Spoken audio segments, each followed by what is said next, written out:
My name is William Schweiker. I teach at the University of Chicago and am the theologian in residence at the Chicago Temple. I'm delighted that you've joined us for what I hope will be an informative and even eye-opening course. Let me just do a couple perfunctory things first, and then I'm going to say more about how we proceed. Do you all know at the bottom of your screen that you have a reactions button?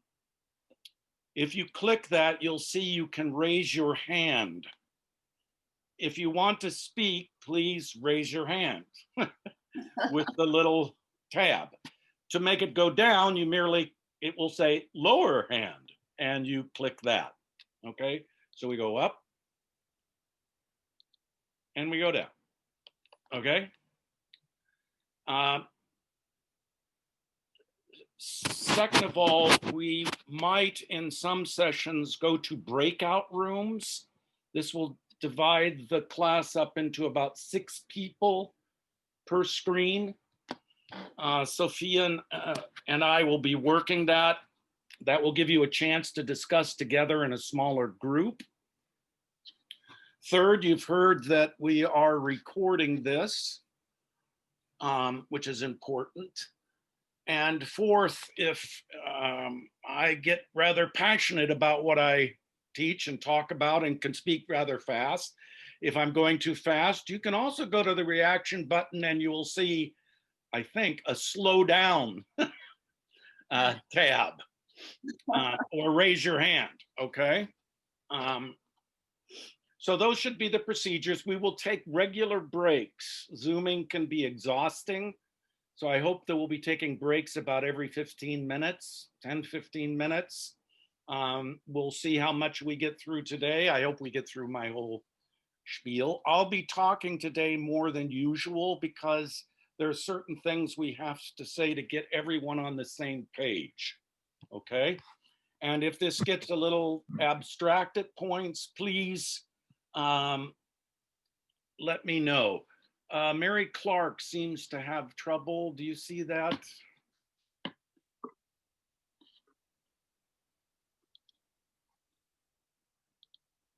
Can you answer her? I don't have those on my device and can use chat. Okay. Is there someone else to admit, Sophia? Sure. I think we got everyone. I think okay. I also think, although you may not want to do this, it helps to have your screens on and your mics off or muted until you want to speak, okay? So are there any questions about the technology of this? Or anyone who has difficulties? Okay, well then let's begin. So facing life's hard questions, what the religions teach. Our concern in this course is really twofold. We want to explore a bit of Christianity and what other religions say about the tough questions of life. And we want to explore those questions and those answers for ourselves. In a moment, I'm going to be asking you to raise your hands and give some what you think are tough questions in life. As I've noted before, I'm rather passionate about what I do, and I can speak quickly. If I'm going too fast, tell me to slow down. We should also note at the very beginning the importance of what we are doing in this course. Think back to January 6th. What happened in our national capital was a conflict between people's sense of moral obligation, their religious belief, religious symbols, the value of democracy and freedom, anti-Semitism and racism, and on and on and on. What we are doing in this course is at the very center of actual human existence. And this means that when we speak, we have to express goodwill to each other. We have to imagine that, gosh, we might learn something from somebody else. And that we realize they may ask us questions about what we have said and what we think. So we have to engage in the assumption that we're going to learn from each other as well as be challenged. And we need to do that with respect and goodwill. My job is to set context, outline patterns of thought, explore thinkers. Your job is to engage the questions. So I hope you will find this class exciting and provocative as we enter into the strange world of religious thinking. I think you'll see that by the end of the day. But again, what is this course about? It's about life's hard questions. But what does that mean? Anyone, what's a hard question in life? Throw up your hand and unmute yourself.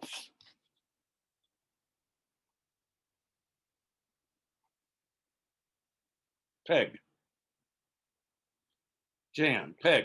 Yeah, one of my questions is, how do I present what I feel is a real Christian and Christian behavior when all we hear about is the evangelical right-wing Christian definition of behavior? I should have said one question only, folks. Don't go on, or we'll never get everything done. Hand down and mute. Peg. Jan, unmute and hand down. Oh, sorry. I don't know how to do the hand down. I'll figure that out in a minute. My question is, what is our purpose in life? What are we here for? I guess that's two questions. Sorry, Bill. Wow. Okay. Very good. Anyone else? I see David. Is there life after death? Very good. Piers. Well, how about the classic, why is there evil? Why is there evil? Okay. I have a question. Okay. Can you hear me? I'm not sure. Yes, we can hear you. Okay. Yes, I question about what is life after death going to be like. Okay. I'm going to note something about you all in a moment. Michael. What is the purpose for our existence? What is the purpose of our existence? Okay. Anyone else? And following that, what vocation should I choose? What vocation should I choose? Yeah, okay. Mary Clark. Why do bad things happen to good people? Some moralists would say bad things happen to bad people, but we'll get to that later. Paula, nice to meet you. Hi. My dear friends who are not Christian. Yes. Oh, what about them? That's the question. We read, no man comes to the Father but by me, if you'll pardon the sexist language. It seems like they have a place in. Okay. How do we reconcile that? Okay. Anyone else? Going once. Okay, note something about what I think, but Amy mentioned. You were asking about states of affairs or conditions. What will heaven be like? What will the destiny of non-Christians be? Those are hard questions we face, but they aren't always hard questions about how we live. How should we conduct our own lives? How should I conduct myself in relation to non-Christians? How should I conduct myself in relation to someone who's dying? How should I conduct myself with respect to my vocation? We're going to get at those kinds of hard questions. Questions that we have to we have to answer with our own lives. Is everyone following that? We'll get into those other matters. I'm going to be talking about Confucian thought in heaven today and St. Paul, but these are the hard questions are the ones we have to face and answer in our own lives. They are what are sometimes called, although I know this term can freak some people out, they're called ethical questions, moral questions. How should we conduct our lives? And that's really what we're trying to get at in this class. Why? Because unlike most animals, we are instinct poor. A turtle does not have to think about how to be a turtle. A dog does not have to contemplate what does it mean to live out dogness. But human beings confront this odd question of how we should live our lives in ways that are fitting of our humanity. What is a good life? What is duty? What is love? What does it mean to make a promise? To tell a lie? Why am I angry when my pride is wounded? What does it mean to be a sinner? And so on and so forth. That'd be the one way to put the question of the non-Christian going, what will happen to them? What does it mean to be a sinner? The religions give answers to those hard questions of human life. They also give questions to afterlife and heaven and hell and so on and so forth. But to be honest, in my judgment, the religions answer those questions that some of you are posing because they're more interested in the actual moral question. Religions are primarily about the way people should live. There are ways of life. They include doctrines and rituals and all of this, but as we'll see today, that is part of helping people figure out how to live their lives, how to be human beings. And they provide very different visions, which is one of the tasks that we're engaged in.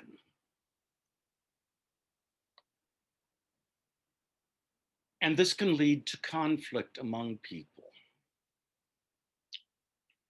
Have you ever wondered why a Jew keeps kosher? Why a Muslim prays 5 times a day? Or what about those Christians who bomb abortion clinics, or Islamic terrorists, or even more confusing, what do we make of Baptists? That was meant to be a joke, folks. So we have questions not only about how we have decided to live, but how people who are very different from us have decided to live in very different ways.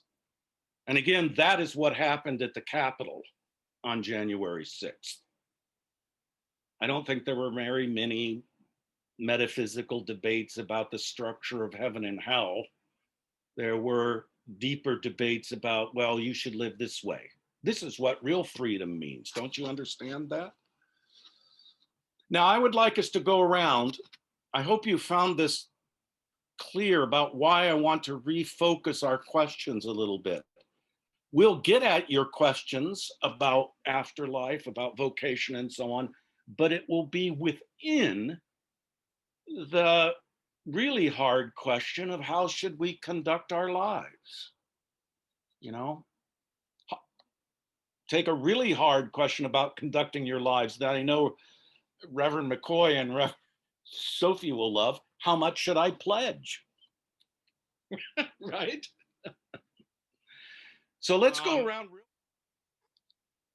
2 quotes. I'll repeat them again later, but just keep them in your mind. First is by Confucius in the Analytics, his main work, 4:7, if you're interested. The master said, "It is possible to be a true gentleman and yet lack goodness. But there has never existed a good man who was not a gentleman, unquote. And then St. Paul from Galatians 5:22-23, quote, but the fruits of the Spirit is love, joy, peace, patience, kindness, goodness, faithfulness, gentleness, and self-control. Against such things there is no law, unquote. As we dive into this course, we need a distinction between, and again, I know some folks get worried when you start throwing around the language of ethics and morals, but we don't really have any other language to talk about this. Morality, by the term morality, we mean the actual beliefs that people live by, the norms of their choices, what kinds of persons and communities they strive to be. In the United States, we know there's a clash of moralities. Republicans versus Democrats. There's a Christian morality, Jewish morality, Muslim morality, MAGA morality, different values and norms and beliefs. Ethics is thinking about morality, trying to get clear on its basic ideas and whether or not they're good and true. So for instance, fascist Germans under Hitler had a morality. They had a set of beliefs and values about how they should live. They should strive to become pure Aryans. They should form a certain community. Ethicists, Christian ethicists, one thinks of Dietrich Bonhoeffer, showed that that was not an actually valid morality. It was immoral. Martin Luther King was making the same argument against American racism. Racism is a moral system with beliefs and values about how to live. Ethics, or what is sometimes called moral philosophy, is an attempt to understand, sometimes criticize, and revise when a morality has become wrong or immoral. This means that ethics is not simply a list of do's and don'ts, nor is it just a theory of obligation or just the beliefs about what is good in life. And it is certainly not limited to our sexuality. I think ethics addresses 5 really hard questions that are subsets of the question of how we should live, which is the basic ethical question. In other words, you can take the question how we should live, and if you start pushing at it, you'll see you'll come up with these other hard questions. They're different than some of the hard questions we started with, but I'm going to wager they're ones that you confront in your life every single day. And you have to answer in some way. And they're going to structure this course. These are not arranged in any hierarchical order.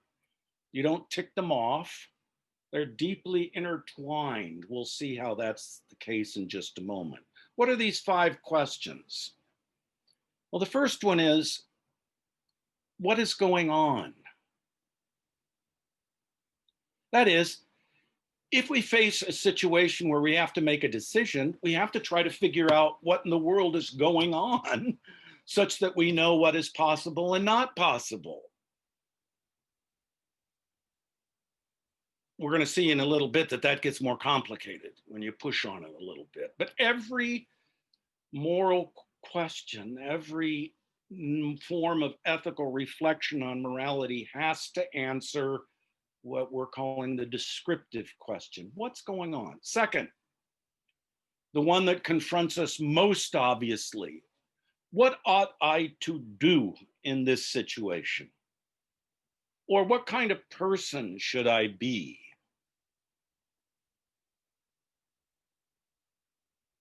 Ethics is practical.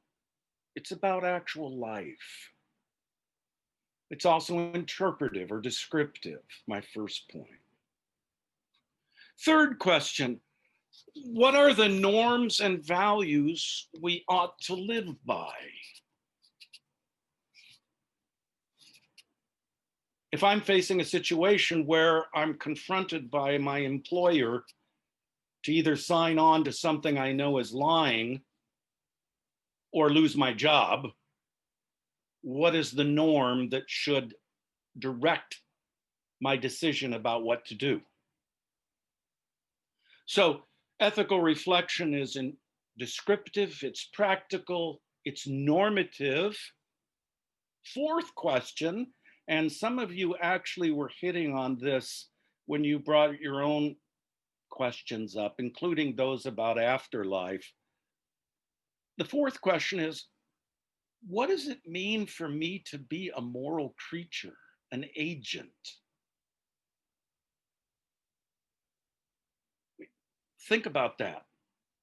Every one of us have the power to ruin our own lives and to ruin the lives of others. We have the power to enhance our own lives and that of others. We affect the universe and the lives of other human beings. That's an incredible fact. So we have to ponder that. That's what I would call the fundamental question, because it's presupposed in all others. And fourth, I'll put this as a question. How many of you want to know that your beliefs about what's going on, what to do, what norms and values should guide your life, what does it mean to be a moral agent? How many of you want your beliefs about those to be true? Or would it be okay to live with false ideas about it? No, we all want to know the truth of our convictions. Paula was getting at this in a sense in terms of the non-Christian, right? This is, and we'll get to those things. This is what is called, really ugly term, it's called the meta-ethical question.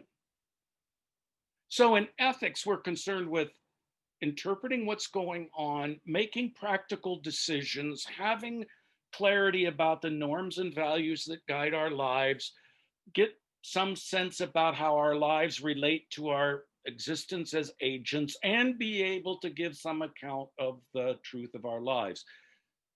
I hope you think those are hard questions, right?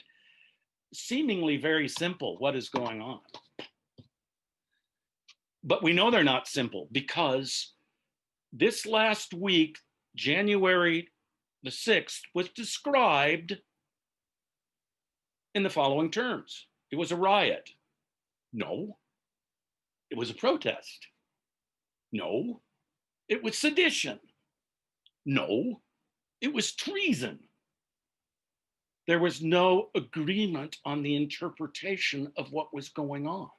Why? Because people have different norms and values that affect what they see. Believe it or not. They have different judgments about what their agency is. And that affects how they interpret things and what they think is a norm. Right? So all of these dimensions are also interacting.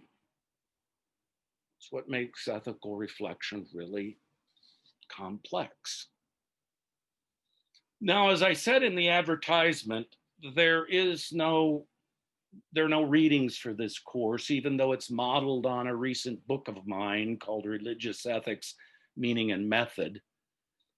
The purpose of the course is to show that the religions are treasure houses of moral wisdom for thinking about these interlocking 5 questions that then spread out to all other kinds of questions. Because you see, a Christian thinks that what is going on is God is acting in the world and in our lives. what's going on includes the activity of divine realities. A Confucian is not going to say that.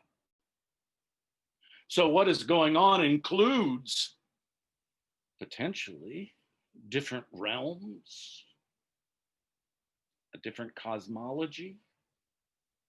So these get very complicated and exciting questions. Now, let me ask real quickly, are there any questions about what I've said so far? Or is it terribly opaque? Clear as mud, but it covers the ground, as they say? Are folks following? We're just trying to get some basic questions out, and then I'm going to turn next to how we compare religions. Yes, Paula has a hand up. Would you restate the fifth question? I want to be sure. It's what is the meaning and truth of all the other convictions? So how do I know I have a truthful account of what's going on? St. Paul is going to look to scripture, Torah. Confucius is going to look somewhere else, right? It's the question of truth in morality.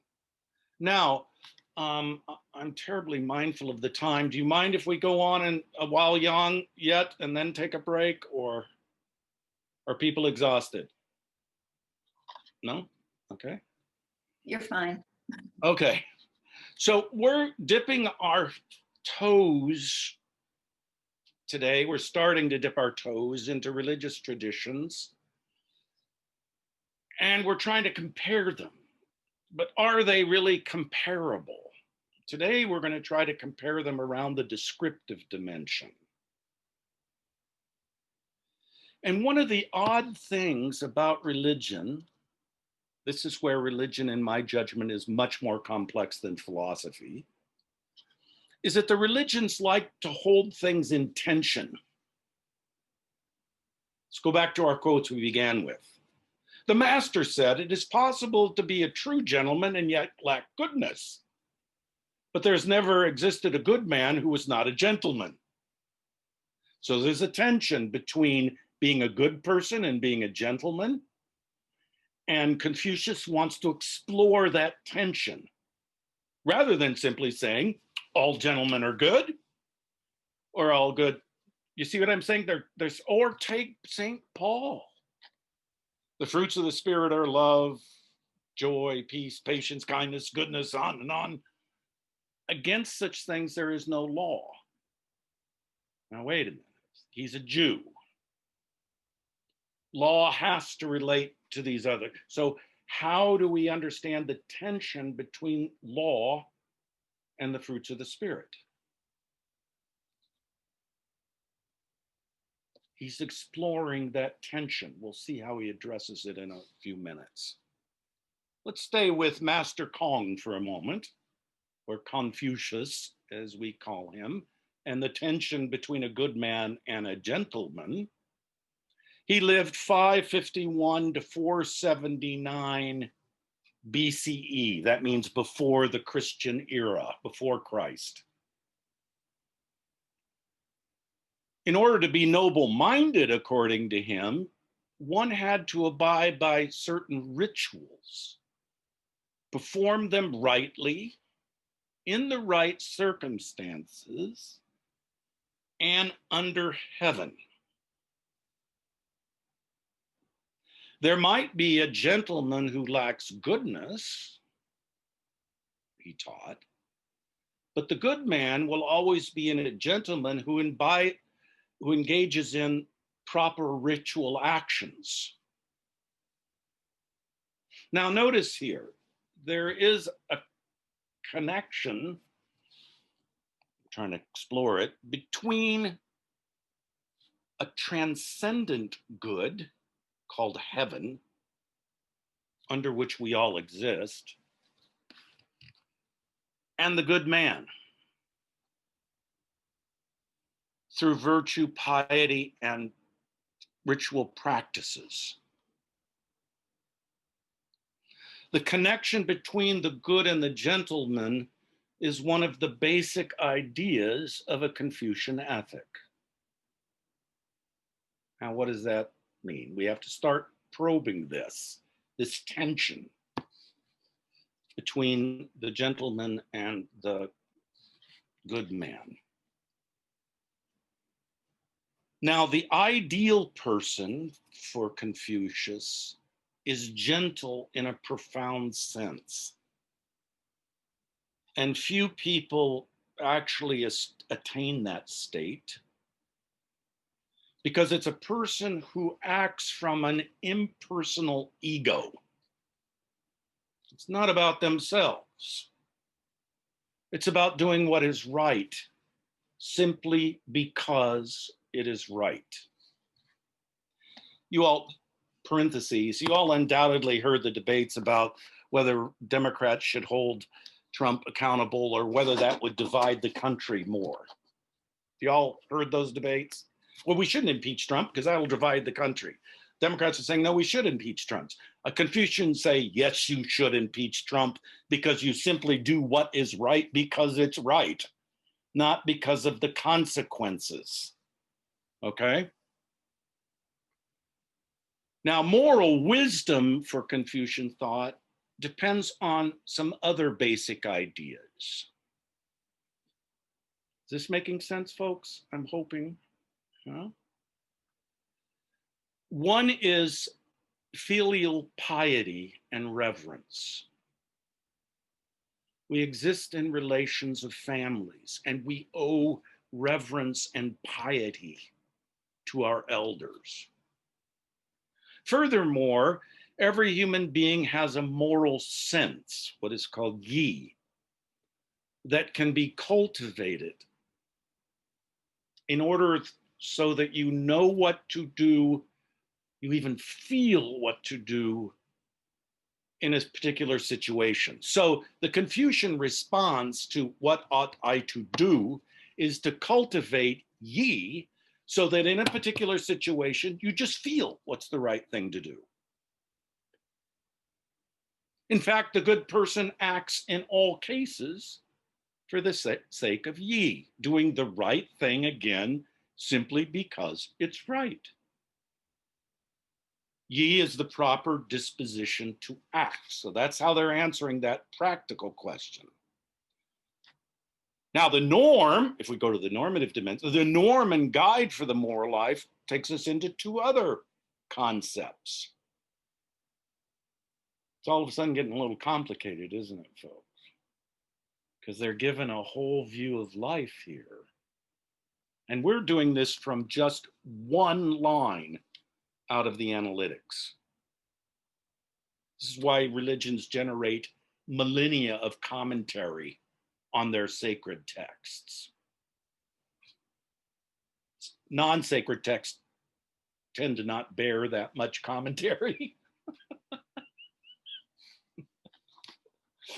No one's going to do any commentaries on Batman 1,000 years from now, believe me. It's just not going to happen. Okay. Next concept is ren, and yi. Ren is what gives a human being their humanity. This is the fundamental question. What does it mean to be innate? It means to have ren, which is found in goodness and human heartedness and benevolence. It's what gives worth to our lives as living people.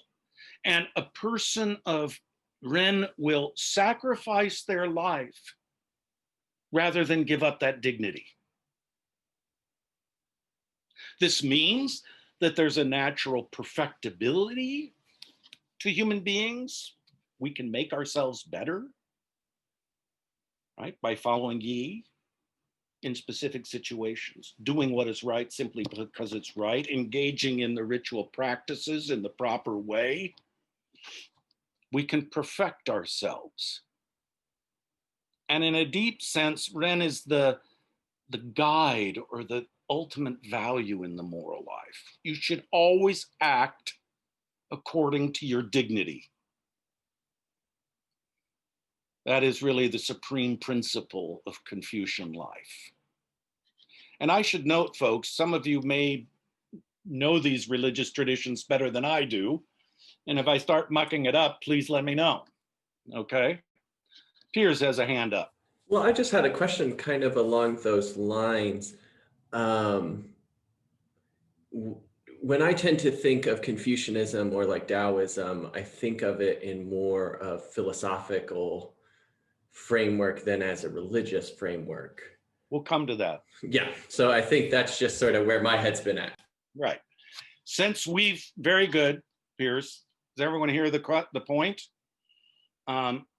Since we're approaching the religions through through the moral life, the distinction between religion and philosophy starts getting very confused. And just one, I think the reason I'm sort of adding that is just in my time in Hong Kong and other spaces, I've met a lot of pastors who would say, I'm Confucian, I'm Taoist, I'm this, but it influences how they think, sort of in the way like Plato and others influence how Western folk think. Yeah, this is a large issue about how to study these traditions and the incredible way they interact with other sources. But right now we're taking particularly Neo-Confucian thought and so on and seeing it. The reason why it's not a pure philosophy is that Confucianism, of course, structured state mechanisms in classical China.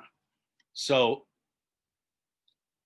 the point is they're giving a view of life, how to live, how to face the hard questions of life. We're going to go on to other religions in other sessions in this course.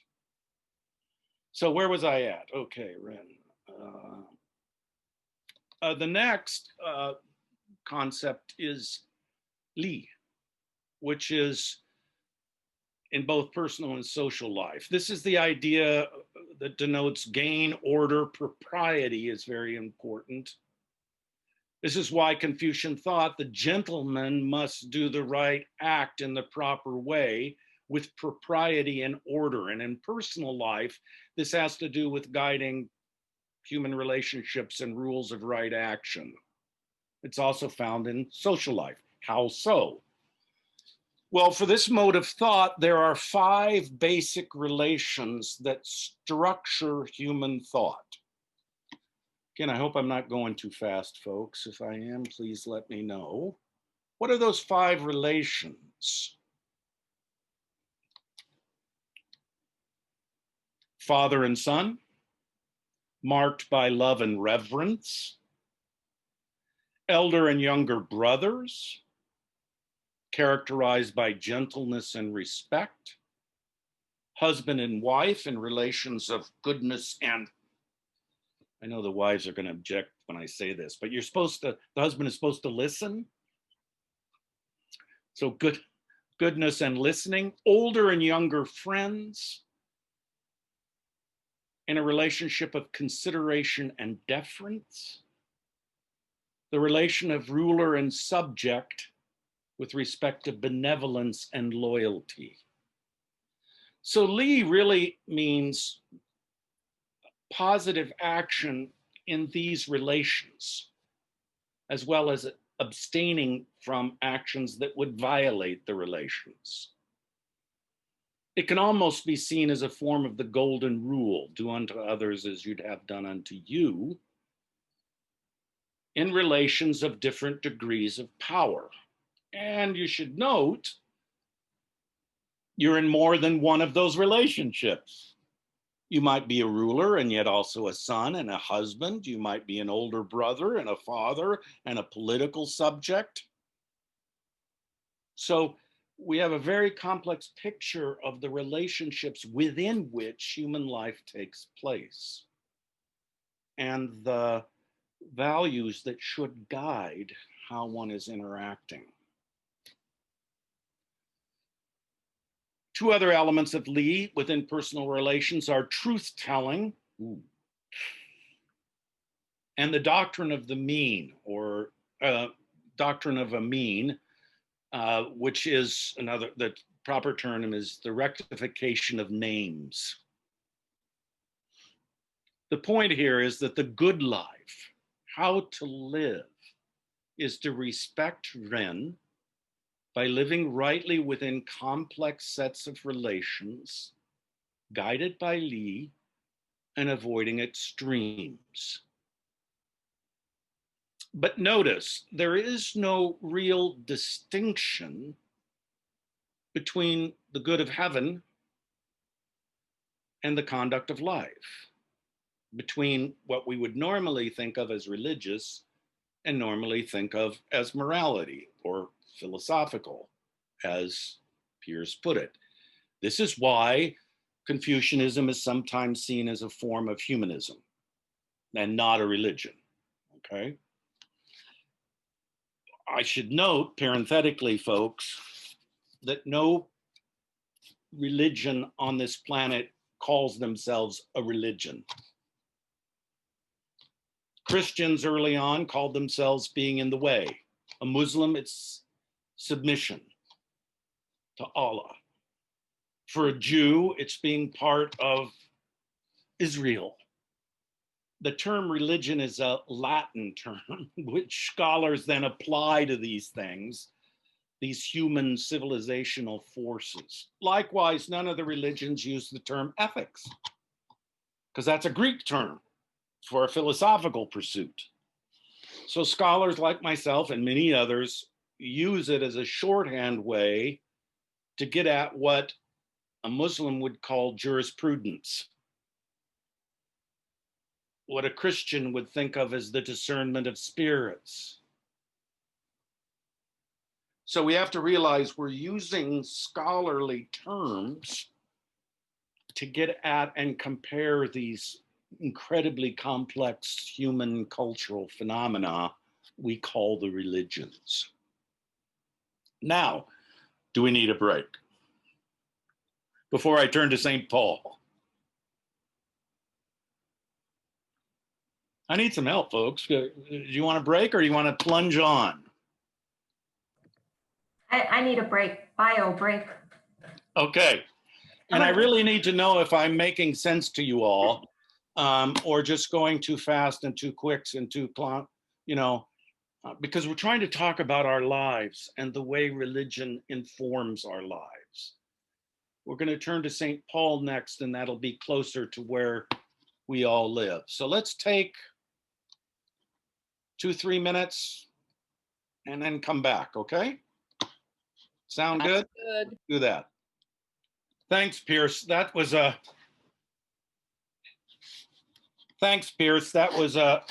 well-taken point, because, and oddly, a number of the so-called religion, so you can supposedly be a Christian Buddhist, and you can be, right? So it gets really. Well, and it's a big conversation, especially in evangelical churches in Hong Kong. Can you be a Taoist and can you be a pastor? Right, exactly. And my pastor that I worked with and my dad worked with was like, yeah. And even some of the language used, the church my dad named that was in the US titled Living Word is called Living Tao in Chinese, because it uses that John 1:1 sort of idea perfectly. So it's a tightrope that at least evangelicals feel they need to walk. Right. Well, the same thing happens with African indigenous religions and Catholic churches and Christianity. This is a very important fact of our age, actually. Okay. Who all do we have here? Okay, is everyone back?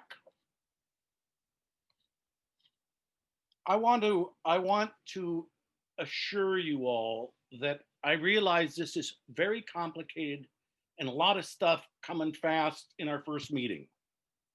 But I guarantee you by the 6th session, you will have a command over certain ideas. You'll have a deeper acquaintance of your own religious tradition and a smattering of how other religions address things, and hopefully have some ideas that help you ponder your own life. I guarantee that. If it doesn't work, I'll refund your tuition. Of course, there is no tuition, so it's easy for me to say that. Myron will refund you the tuition. Can we do it pass fail? Yeah, exactly. That's what this all, there is no grading, no nothing. But I guarantee you're going to learn a lot about structures of thinking that are of use to us in thinking about our lives. Let's go to St. Paul, okay? And remember his text. The fruits of the Spirit are all these amazing virtues against which there is no law. How does it relate what we're calling religion and what we're calling morality? That is, how does it relate a transcendent good to a good human life? We should note, first of all, that St. Paul does not revoke the Torah or law. The Hebrew term here is Torah. He's not doing away with Torah at all, which is the structure of Jewish life. But the idea of law in his thought comes to be divided between the old law, Torah, and the new law, that is, love given by the Spirit with all of its fruits. And those go beyond Torah. We're seeing the emergence of Christianity out of Judaism. But he doesn't get rid of Torah. He just kind of narrows it down. There was a great Jewish teacher, Hillel, Rabbi Hillel, who lived from 110 BCE to 10 CE, that is the Common Era. And he was asked one time, undoubtedly by a young student, to say the whole Torah while standing on one leg. Now, if you know the written Torah, it's our Old Testament. Could you give all of that while standing on one leg? Hillel answered, that which is hateful to you, do not do to your fellow. That is the whole of Torah. The rest is commentary. Go and learn. That's in the Talmud, actually, Shabbat 31a, if you're interested, working off of Leviticus 19:18. This is sometimes called the silver rule, the inverse of our golden rule. And notice for Hillel, Torah is different than the ceremonial laws like circumcision and the dietary laws of Judaism, kosher. St. Paul doesn't do away with Torah as Hillel meant it. Much later, following after St. Paul, the great Christian theologian, you'll hear more about him over the next 6 weeks, St. Augustine, who lived from 354 to 430 of the Common Era, following St. Paul, wrote, this is astonishing, when exploring how one should make decisions about how to live, he said, in a very famous treatise, love and do whatever you want. Love and do whatever you want. That is, if you have Christian love, and therefore all the fruits of the Spirit, you'll do the right thing all the time. You will fulfill Torah. Now, notice something else in St. Paul's and Augustine's words that is quite different than the Confucian argument. Mike, can I put you on the spot? I'm going to start calling on people. That way I'll get a reaction. Unmute yourself. The question is this: in St. Paul's statement, who is acting? In his statement about the fruits of the Spirit? Yeah. The individual is acting. Alone? No, with the Spirit. Ah, so now we have a really strange conception of that fundamental question, what does it mean to be an agent? How many agents are going on here? At least two. God, the Spirit, and the human being. That's not in the Confucian claims. That is not in the Confucian claims. Oddly enough, in the Christian life, there are two agents working whenever we're living rightly, the divine spirit and the Christian, her or himself. That is, the transcendent religious good, God, is acting in and through the moral agent with respect to virtues like love, joy, peace, patience, kindness, goodness, faithfulness, gentleness, and self-control. Now, this is really interesting.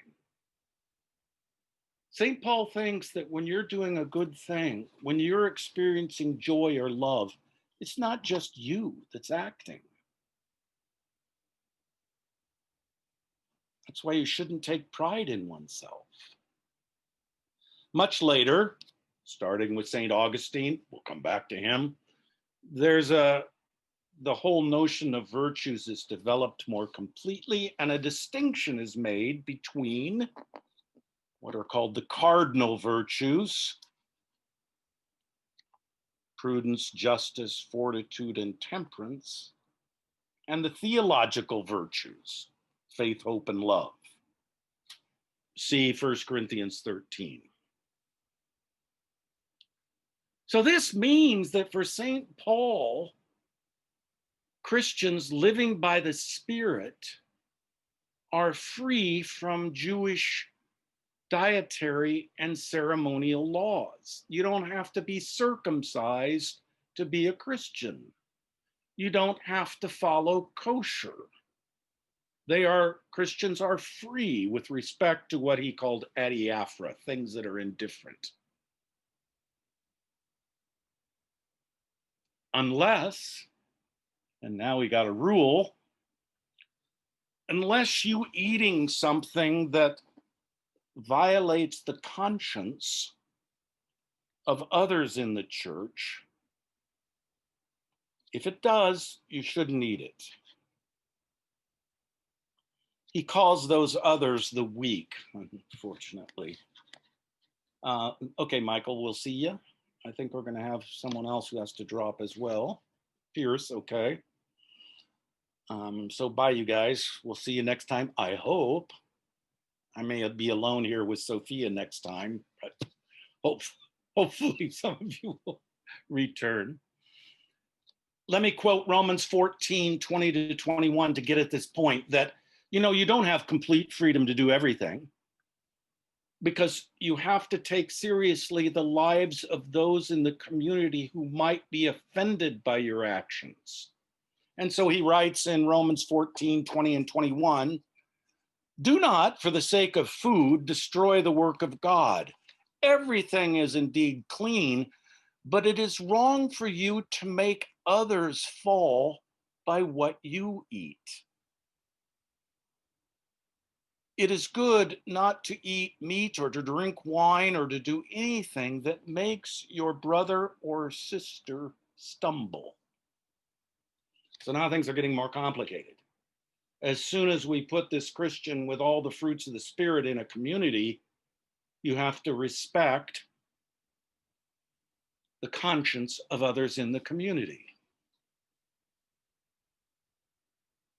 Members of the community should be members of the same body with different functions and different callings, but one of each other. Now, this also leads, notice we've moved from personal life to communal life in the church, and now we'll move to political life. Same ideas going. Peg, you had a question. Yes. What would, just thinking, what would be an example of something that was against the community in relating to food other than kosher, since that's the Exactly. background they were coming from. The weak he's talking about are what are known as Ebionites. They were Jewish Christians centered primarily in Jerusalem. This movement more or less died out. They insisted that to be a Christian, you also have to follow kosher, circumcision, and so on and so forth. So, what he's really talking about is a conflict in early Christianity between those Christians who thought you had to become a Jew first in order to be a follower of Jesus and the Pauline message. It's very important to understand this fabulous question because Pauline Christianity won. And whether we like it or not, we're all Pauline Christians of some form, if you're a Christian. We don't think you have to become a Jew first in order to become a Christian. Now, this gets more complicated in the political realm, where Paul writes, also in this famous letter of Romans, one of the most famous or infamous claims that has troubled Christian communities ever since. He writes in Romans 13, 1-2, let every person be subject to the governing authorities. For there is no authority except from God, and those authorities that exist have been instituted by God. Therefore, whoever resists authority resists what God has appointed, and those who resist will incur judgment. In other words, we should never resist the state. One interpretation. This led in the 20th century to the so-called German Christians. Do you all know, anyone know who those were? They were the majority of Christians who bowed down and followed Hitler.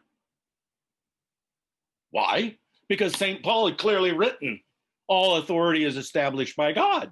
Therefore, Hitler must have been established by God. Anyone hear the various so-called prophecies about Mr. Trump? It's the same principle that somehow all governing authorities are from God. The Cyrus myth is that God has appointed Trump, and therefore everyone should obey him because the governing powers are established by God. Notice once again, though, it's the same logic of thought as back with those virtues that I'd ask Mike Wilkerson about. Here, God is acting in and through human agents, the political leaders. God establishes the human realm, and God acts in and through that human realm. And that's a very different description of what's going on, right? As the references to the German Christians and to the Cyrus prophecy or myth with respect to Mr. Trump suggest, right? They're both trying to interpret what's going on, but they have very, very different accounts. Okay, let me just pull this to a close real quickly, and then we'll see if there's any remaining questions. I hope you've enjoyed the discussion. Next time we'll have more actual discussion, but I want you to note two things. Given their different convictions about what is good, what is heaven, or how does God act in the world, we have very different answers to what is going on. Hierarchical relations for Confucius under heaven in relation to human dignity. versus a transcendent God who then acts in history and society and even in individual lives to empower virtuous love, right? And also the structures of church and society. Very different accounts of what's going on, and shows us that the issue of what is going on for a religious person is more complicated than simply saying, well, you know, we have a political leader and that's the end of it. And secondly, I hope you've seen how these paradoxes, the gentleman, the good man, the fruits of the spirit, Torah or law, are put by these religious thinkers. They keep them in tension because they think the tension illuminates human life more than trying to do away with the tensions. And that's going to be a theme through this whole course. And it's what I think makes religious moralities different than philosophical ones. That they play with, they hold these tensions. Okay, we're close to our time. Does anyone have any last closing comments, criticisms, confusions, cares? Was this relatively intelligible to folks? Realizing we're covering a lot of ground? But again, you've got to stay with this. You're learning a new language. And the only way to learn a language is to speak it and to see how it works. You're learning a language of thinking about our lives, the toughest questions in life. Yes, Melissa. I was going to say that Deborah had her hand up, but it seems like she resolved it. Okay, I see Peg's hand. I don't see Deborah's hand. Did I miss that? I'm sorry if I did. Deborah does have her hand up. Yeah, Oh. Thank you for recognizing me. So my question is, I'm very passionate by you are referring about the tension. So when from your book, from blindness to insight. Yes. And the dust to breath. So yes. the tension you are referring to is a kind of eschatological concept. So we are here, but in the past, but hoping for the future. So this is a time to the mixture of all the happenings from evil or goodness or something. Great question. That you just gave a Christian response to that, which I could endorse. But I'm making actually a simpler claim that the religions think that human beings are tensions. That to be a human being is always to be at tension with oneself, seeking within that tension to figure out how to live a good life. And we don't ever quite completely succeed. That's why we pray for the fruits of the Spirit. It's why the gentleman needs to become a good person with respect to the ritual acts. The religions are helping us live with these fundamental tensions within our own existence. Now, you mentioned, and then Peg, we'll get to you in one moment. I know I'm going a little bit long. You mentioned the tension, which I was getting at today, of blindness and insight.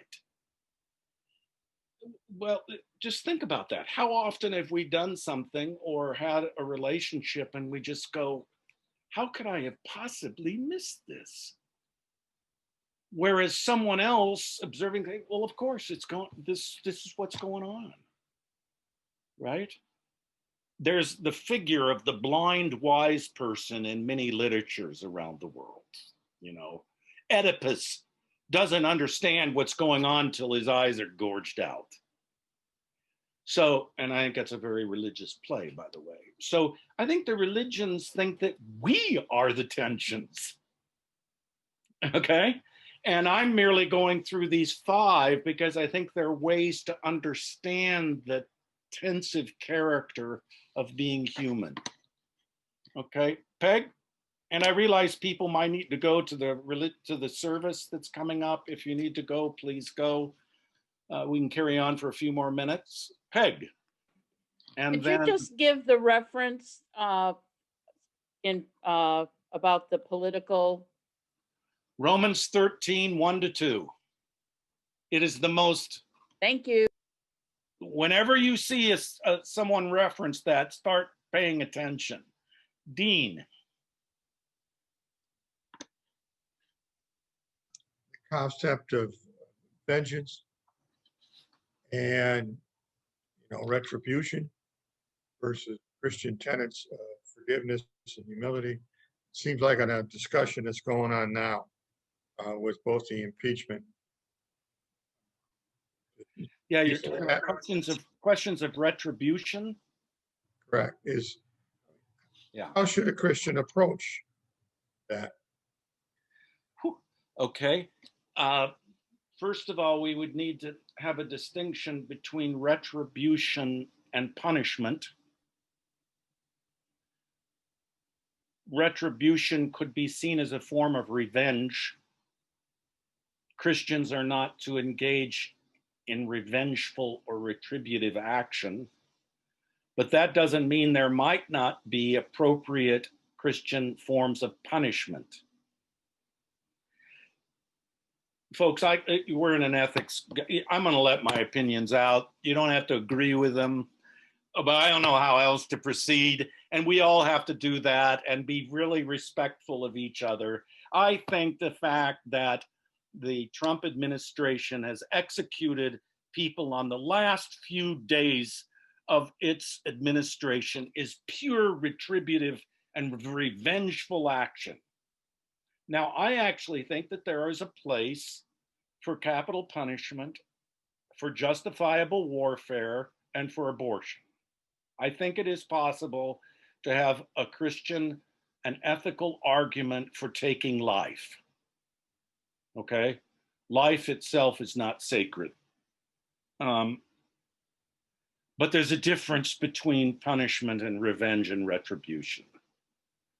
And Martin Luther even thought that the ruler, he's commenting on Romans 13, 1-2, which I talk about in a famous treatise.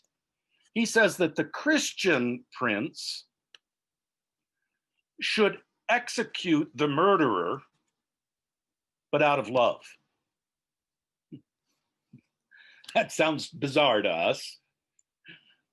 But what he's getting at is that there are justifiable reasons for certain points of punishment, even for Luther, lethal punishment, but you cannot act on a vengeance or retribution. Is that getting to your point? Now, we'll see later in the course what some of those arguments for punishment are. But we're just starting the enterprise. That help, Dean? Did that get to your, yeah. Okay. Anyone else? Going once, going twice? Okay, folks. Excuse me? Sorry. Yeah, it's Marcy. I had my hand up. I just, one more term related, that what came to mind when Dean said retribution was accountability. Exactly. Yeah, that's all. Yes, accountability is, this will also come up as we go on. Accountability has two senses. How do I hold another person accountable for an action? And how do we hold ourselves accountable? Now, what's interesting in the problem of punishment is the state is holding a person accountable even if they don't hold themselves accountable, which is a bit confusing. And retribution, well, let me put it this way, Marcy, great point. The notion of accountability is a subset, is a part of what we mean by the term responsibility. Because if you're responsible for something, you must be able to give an account of why you did something. Hold yourself accountable and be accountable to others. But responsibility includes some other things, which we'll get to later. Okay, very good point. You can't have punishment if there's no accountability. Right? The kid who throws a baseball through a window and he's 5 years old can't really be held accountable. It's not possible to do that. That's why the plea of insanity is used to get people out of punishment, or at least out of lethal punishment, because they can't be accountable. Very good point. Very good. Okay, folks, I think we're at our witching hour. It's very good to see you all. I hope